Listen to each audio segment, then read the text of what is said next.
mag-ipon challenge sa aming sa aming mga anak, dalawa, Clark ni Clarice at saka ni Mrs. sa tindahan niya at saka sa akin.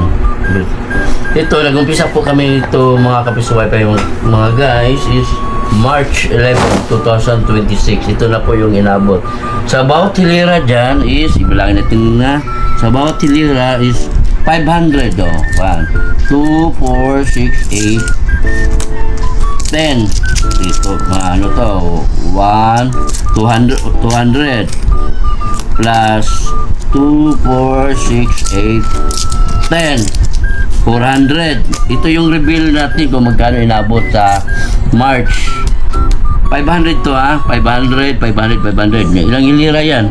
1, 2, 3, 4, 5, 6, 7, 8, 9, 10. So, 5,000 yung hilira na yan. So, ilan lahat to?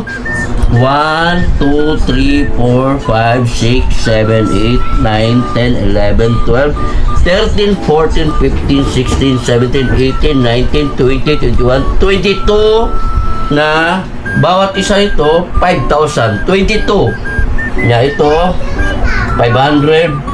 1, 2, 3, 4, 5 di 5 si 25 25 24 di 25 26 plus 25 plus 160 ito 25 plus 160 so 22 na hilira guys i-times natin sa 5,000 plus 25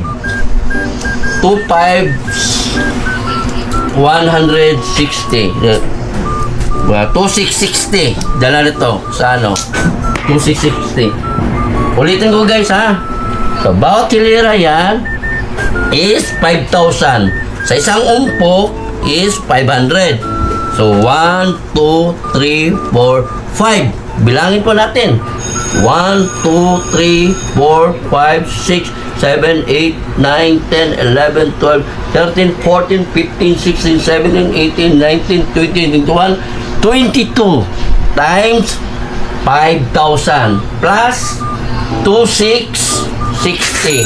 So, yun po ang reveal po natin sa ating Ipon Challenge. Ito ay disclaimer lang po guys ha. Ito ay ano lang, pinapakita lang namin para natin at pwede nitong pagbabatayan nito. So, napakasarap mag-ipon kasi ito, kung may paggagamitan kami dito, kinulang, ilalagay muna namin sa bangko pag ma-reach na namin ng yung budget na gusto na yon, sa unit na yon, tsaka po namin i-withdraw sa bangko. So, bye-bye mga guys!